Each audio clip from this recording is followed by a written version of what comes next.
Ladies and gentlemen, welcome back of the 8 round of 4 winners games. 7 Korean players are through, but this is a foreigner versus foreigner match. Which foreigner will advance through? It's Huk versus Naniwa. Oh my, oh my, oh my. I think if there was a match that you could ever call an MLG Classic that didn't involve Idra, it would probably be this one. Yeah, I mean, these two players have been both champions of MLG, long considered to be some of the best foreign Protosses at one point in time. Each player has been considered the best foreign Protoss before, so they're getting started. Both players have said they're ready. We're going to hop into the match right now.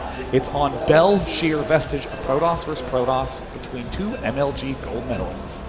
And it's going to be an interesting one as well, because this is, of course, Heart of the Swarm PvP, which is very, very different to what we've seen from these guys previously. As far as I'm concerned, the record is wiped clean, so let's see where it goes, folks. Belshire Vestige on the way between Huk and Naniwa.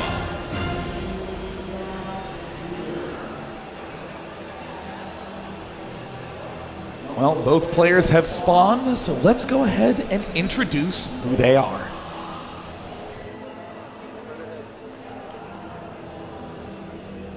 In the bottom right corner, from Team Alliance, it's Naniwa.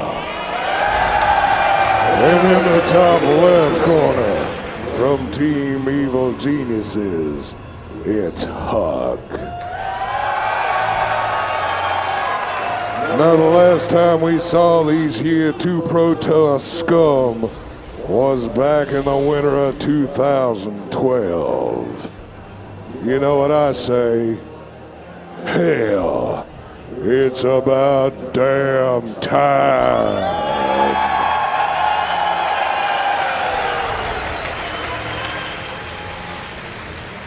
You know what, Sean? What, Total Biscuit? I think we've been replaced. Yeah. Ladies and gentlemen, the voice of Tychus Finley, Neil Kaplan!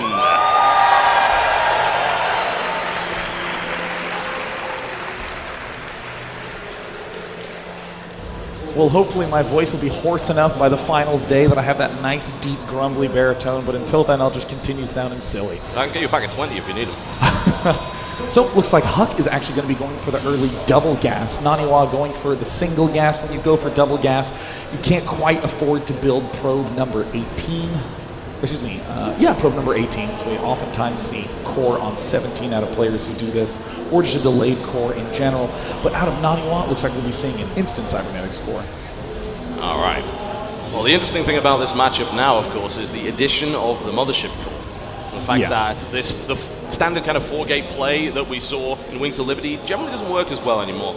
And as we saw in the late game, we did get a chance to peer into the particular style of Huk now and Heart of the Swarm in PvP as he deployed Tempests against State in the late game to great effect. Oh yeah, I mean, like the whole composition of Wings of Liberty used to just revolve around the Colossus and then soon enough the Archon, but Tempest providing not just an excellent alternative to Colossus, but now you don't have to begin building them early. You can start off being aggressive with Dark Templar, with Blink Stalker, and then get the Tempest quite late, quite far into your opponent having a lot of Colossus. Now, Huk is already doing something very, very, very interesting in the opening. He has placed 3 in each geyser almost immediately, which is something that you would virtually never do unless you are going for some sort of Dark Templar rush, which it looks like Huk is going to be doing. Yep, mining that much gas that quickly, getting the Twilight Council down almost immediately. Now, the question, I suppose, then becomes, does he decide to proxy that Dark Shrine, or does he decide to put it in the base? We've seen a lot of popularity in terms of putting that Dark Shrine somewhere else on the map. I'm a big fan of putting it in the main base. By doing that, I mean, you might get scouted a little bit more easily, but it's a very useful structure late into the game. You can continue to do DT harass. No, it looks like Huk is going to be going for a hyper fast blink play. And look at this, he's already sending his Mothership core straight into Naniwa's base to scout, and Naniwa is going for a 1-gate expand. Huk's build is fantastic against this. I mean, the rate at which Huk is getting his blink up is absurd. I mean, he's sending out a probe along the left. This is a very, very nice timing from Huk. He's going to have blink at around 7 minutes. that's ridiculously fast. I mean, I haven't seen that in a very, very long time, and that could work incredibly well. With that many gateways behind it, we were, of course, talking about the idea that 4 gates not so much of a big deal anymore, but this really fast 4-gate blink could do an incredible amount of damage. This is already a really dangerous position to be in as Naniwa. Huk looks like he knows that there's an early expand. He's actually darting right up to it. He's building that pylon boldly directly in front of it. And he's just going to sit out here and begin picking away. His warp gate research is almost finished. So there's a 2-round aggression from Huk. Round 1 is moving in with that blink or regular stalker warp, and that's going to freak Naniwa out. He's going to throw down the photon overcharge. And then Huk blinks into the main base for a quick, nice win. Now, the only thing I'd be concerned about at the moment is the possibility of a weird funky base trade with those pylons being placed around the left side of the map. The possibility that Naniwa says, oh no, this is happening to me. Well, the response is just to sack my natural and then try to go for some kind of base trade. As it stands, Naniwa is attempting to get an immortal out. This is a really, oh my god, Naniwa. The blink's not done yet. Perfect timing. Its blink is not done.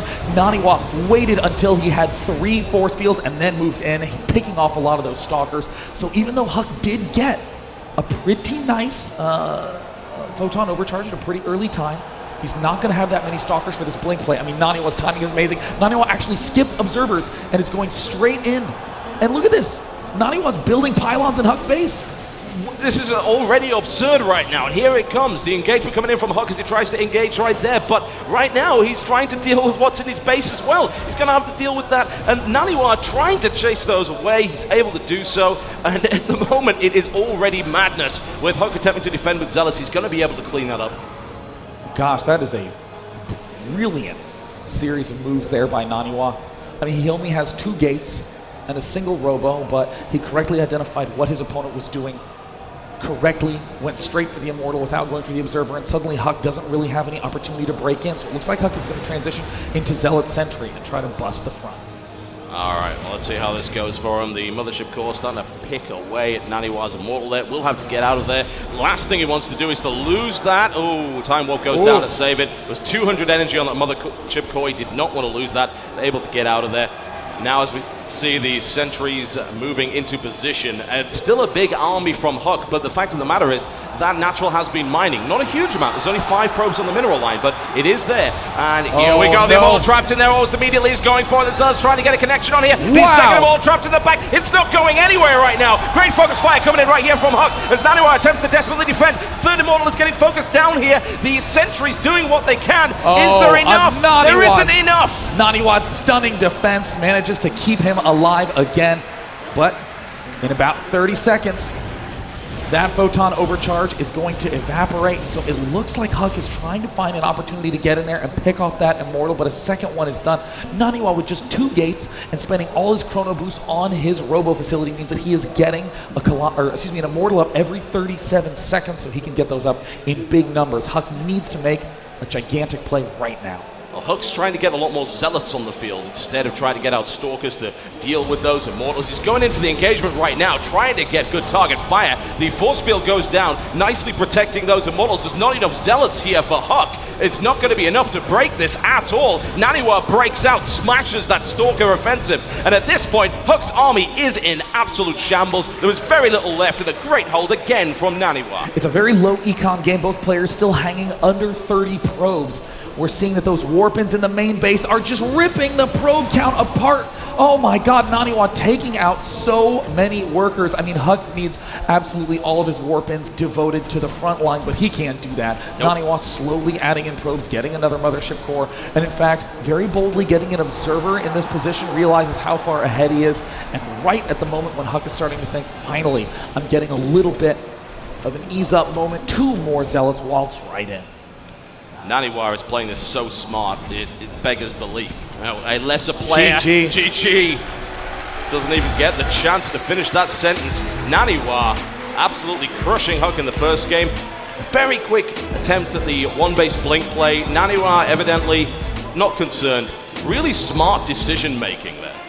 Yeah, I mean, Huk's build was really nice. It was incredibly swift blink play, much faster than you would really see with any other build that I can think of. And I watch a lot of StarCraft Total Biscuit, but I mean, Naniwa, you only really get to see how unbelievably brilliant he is when he's pushed to the limit like that, and you see, yeah, I don't care how fast your blink is, I have the perfect answer already prepared. Yeah, it was really, really smart. A lesser player would have dedicated all of that defense to the natural. He wouldn't have thought about putting down pylons in his opponent's base. He wouldn't have thought about even risking, with only 2 gateways, risking throwing down those zealots in his opponent's base as opposed to at the front to defend. You'd think, he's got twice the gateways I've got. He's got blink. There's no way I can afford to lose those units. And yet, Naniwa makes that decision and is able to effectively crush Huk. And the question, I suppose, then becomes, what does Huk do next? Will he be the aggressor once again after a solid thrashing at the hands of Naniwa, or will we see a little bit of a reversal of role? Well, the next map is going to be MLG Whirlwind, so stay tuned. Game number 2 coming up on one of the biggest maps on the map.